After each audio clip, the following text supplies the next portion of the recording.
কাল মনে আছে আপনাদের মার্কো রুবিও ভারতে কি বলেছিলেন? আর কয়েক ঘন্টার মধ্যেই সুখবর পাবেন, সমঝোতার একেবারে দ্বারপ্রান্তে। ঠিক এই কথা যখন ভারতে বলছেন মার্কো রুবিও, ঠিক তখন ইরানে নতুন করে হামলা চালিয়েছে মার্কিন যুক্তরাষ্ট্র।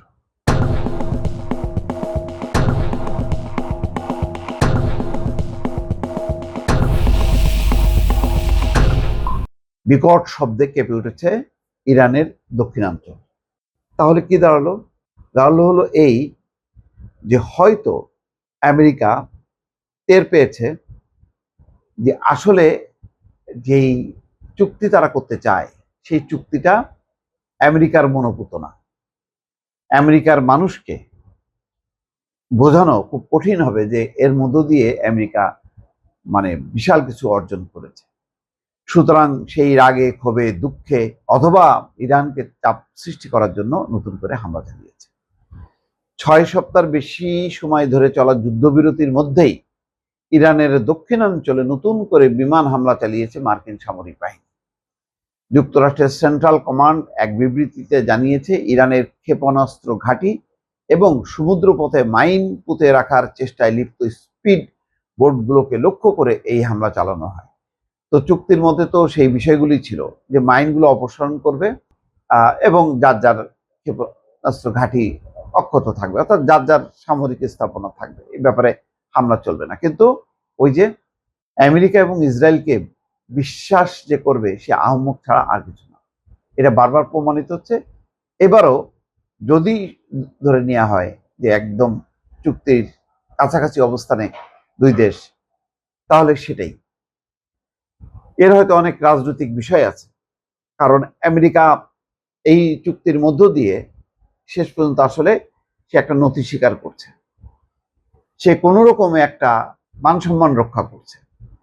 কিন্তু যদি হামলা মধ্য দিয়ে একটা চুক্তি হয়, তখন বলতে পারবে যে আমাদের এই চাপের মুখে ইরান বাধ্য হলো চুক্তি করতে। সেটা হয়তো সে আমেরিকার জনগণকে বা বিশ্বকে দেখাতে চায়। ওয়াশিংটনের দাবি, আত্মরক্ষা এবং ইরানি বাহিনীর হুমকি থেকে মার্কিন সেনাদের সুরক্ষার জন্য এই পদক্ষেপ নেওয়া হয়েছে। সেন্টকমের মুখপাত্র ক্যাপ্টেন টিম হকিন্স বলেন, চলমান যুদ্ধবিরতির নীতি বজায় রেখে এবং সর্বোচ্চ সংযম প্রদর্শন করে মার্কিন বাহিনী প্রতিরোধ জারি রেখেছে। এটা নাকি প্রতিরোধ, হামলা করে এটা নাকি তারা সর্বোচ্চ নীতি প্রদর্শন করতেছে। কি অদ্ভুত ব্যাপার। ওই ইসরায়েলও তাই, দক্ষিণ লেবাননে হামলা চালাইতেছে যুদ্ধবিরতির মধ্যে, বলতেছে যে এটাই নাকি যুদ্ধবিরতি।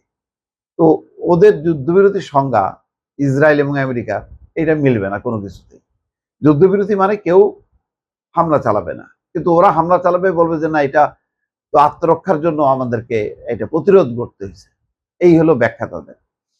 এদিকে যুক্তরাষ্ট্র এমন এক সময় হামলা চালালো যখন ইরানের পররাষ্ট্র মন্ত্রণালয়ের মুখপাত্র ইসমাইল বাঘাই ওয়াশিংটনের সঙ্গে চলমান শান্তি চুক্তির কিছুটা অগ্রগতির কথা জানিয়েছেন।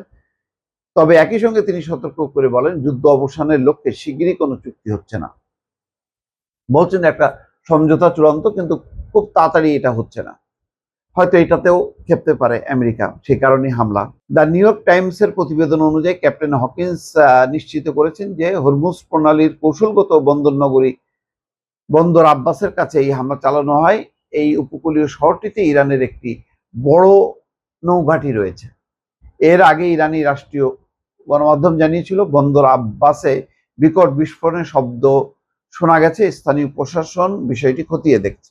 এই হামলার বিষয়ে ইরান এখনো তাৎক্ষণিকভাবে কোনো মন্তব্য করেনি বা প্রতিক্রিয়া জানায়নি। হামলার ফলে দুই দেশের মধ্যে সম্ভাব্য শান্তি চুক্তির কি ভাগ্যে কি ঘটতে যাচ্ছে তাও এখন স্পষ্ট নয়। তো এই হলো অবস্থা। আবার ওইদিকের খবর হলো যে ডোনাল্ড ট্রাম্প ইঙ্গিত দিয়েছিলেন যে উভয় পক্ষ একটি চুক্তির খুব কাছাকাছি পৌঁছে গেছে, কিন্তু এর পরপর গত সপ্তাহে বা এই সপ্তাহের মধ্যেই তিনি সুর বদল করেন এবং মার্কিন মধ্যস্থতাকারীদের এই বিষয়ে তাড়াহুড়ো না করার নির্দেশ দেন। এর মধ্যে নেতানিয়াহুর সঙ্গে বৈঠক হয়েছে ট্রাম্পের, সেই বৈঠকে কি সিদ্ধান্ত হয়েছে? তাহলে ওই মুখে মধু অন্তরে বিষ, এই নীতি নিয়ে হয়তো চলছে আমেরিকা এবং ইসরায়েল।